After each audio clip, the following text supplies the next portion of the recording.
Hello, folks. I'm meteorologist Tom Ficko with a special stream here. I was out in the yard most of the day cleaning up, but I did want to come and Nick updated you this morning. Did want to give you at least a PM update on our 7-day forecast and what's going on over in Florida. Right now, for us, this picture shows it all. Our live Cenla broadcasting cam showing 73 degrees there from Texas Street, a clear sky for today. 7-day forecast, we'll get right into that, and then we'll go to the hurricane. No issues here, as you can see. We'll see a warming trend. It's going to be a hot weekend with highs 90 Saturday, 92 on Sunday. Some readings even could be a little bit higher than that, unfortunately. But the next few mornings are gorgeous, as you see 53, 4, and 5 there. And then we'll see a bit of a warming trend ahead of the strongest front this young fall season here in Cenla. That comes through here on Monday. Right now, going to hold off on any rain, but Tuesday looks partly cloudy and a taste of fall in the air. Look at this. Been a while since we've had highs cooled into the 70s. 75 Tuesday, 73 on Wednesday, and the lows will be tumbling as well. 56 on Tuesday, 50 on Wednesday. There will definitely be some 40s next Wednesday morning, and it could go lower than that later next week. I'll have all the details. I'll do another stream tomorrow evening, and Nick will see you again in the morning, and we'll both have information on this local weather headline, the strongest front of the season coming on Monday. All right, let's go to the hurricane coverage here that I've got for you. We'll start with local radar. Nothing showing up here. Of course, we're going to pull this over to the east in the Tampa area and get a look there. The eye wall has penetrated on shore right now, but that is not an official landfall. The landfall is when the eye itself comes in, not the convection associated with it. You see in Tampa, St. Pete getting blasted right now. An extreme wind warning is in effect there right now. Flash flood warnings are up as well, and you can see that it is incredibly bad in that location. That's a major metro area, and this is one of the most hurricane-prone areas in the country.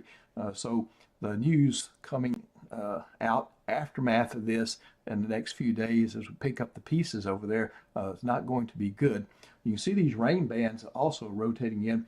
Some of these have a lot of light, and some of these have produced a tornado. I think I've heard at last count 120 tornado warnings issued south and east of this center for the tornado potential with this.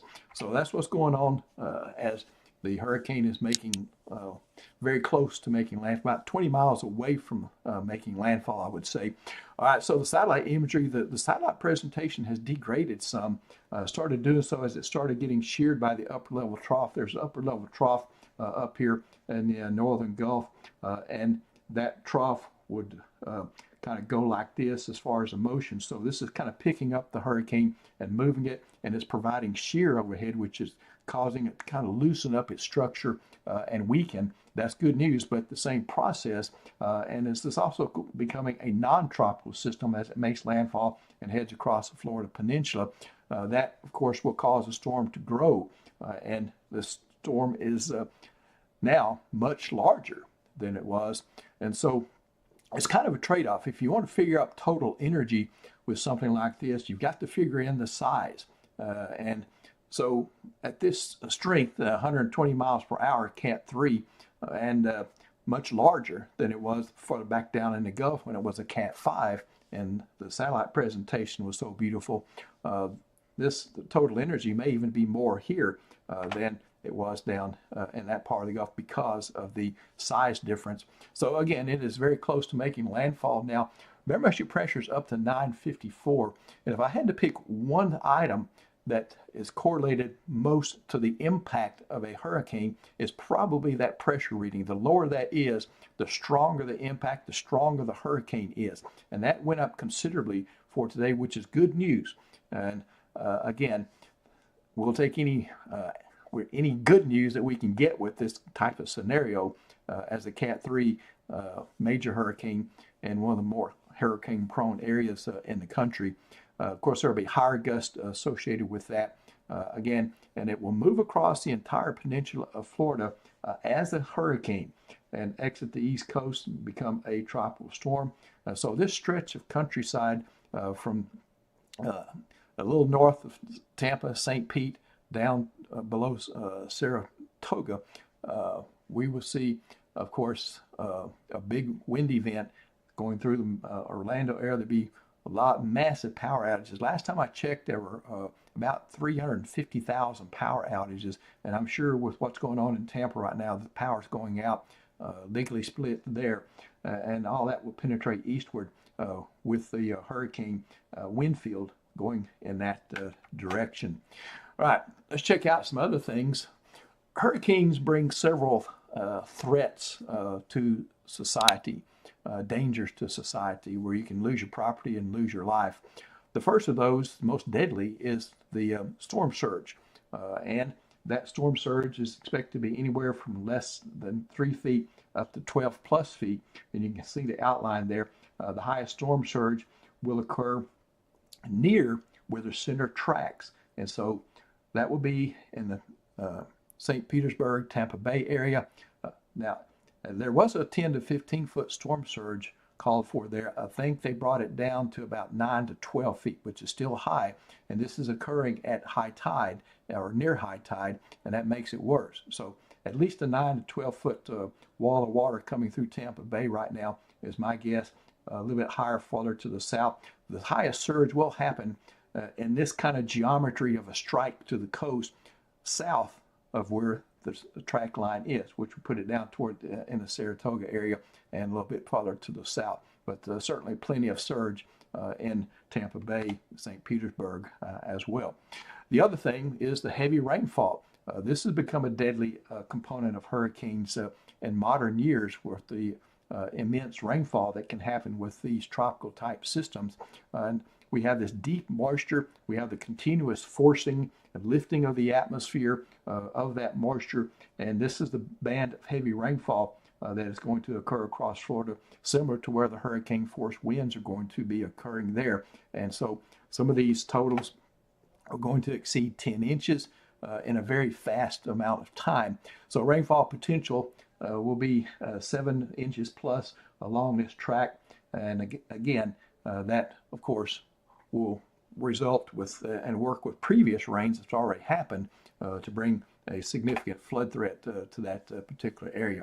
So water is one of the main issues we have to deal with hurricanes, whether it be the surge or the rainfall potential. The wind potential, here's that zone that I was talking about that will have hurricane force gust at least. They may have hurricane force sustained winds in Tampa, St. Pete, and some of those locations near the landfall position. But as it moves and weakens a bit, heading toward the Florida East Coast, going through the Orlando area, some of those locations, Lakeland, the potential will be for hurricane force gusts all the way to the Atlantic coastline here.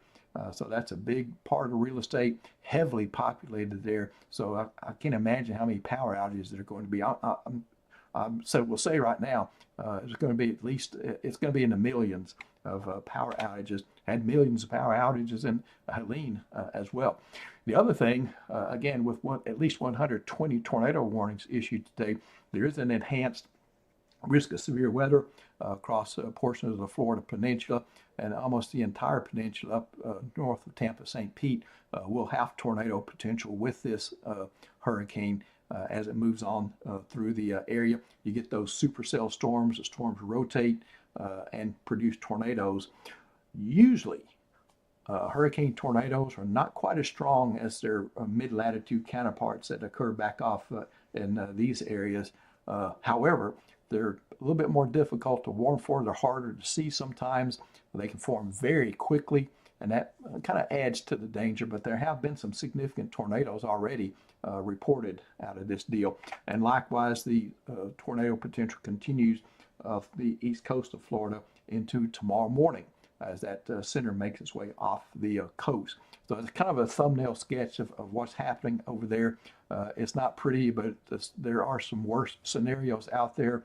But again, a major hurricane in Tampa, St. Pete metro area, and points to the north and to the south of there, with a hurricane driving all the way across the Florida Peninsula and tracking through some of those heavily populated areas toward Orlando as well.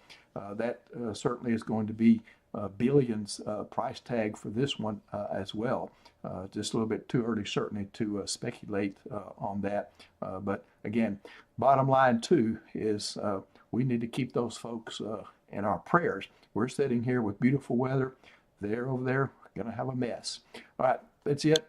Again, keep those folks in prayer. Nick will see you in the morning. I'll see you again earlier tomorrow evening than tonight.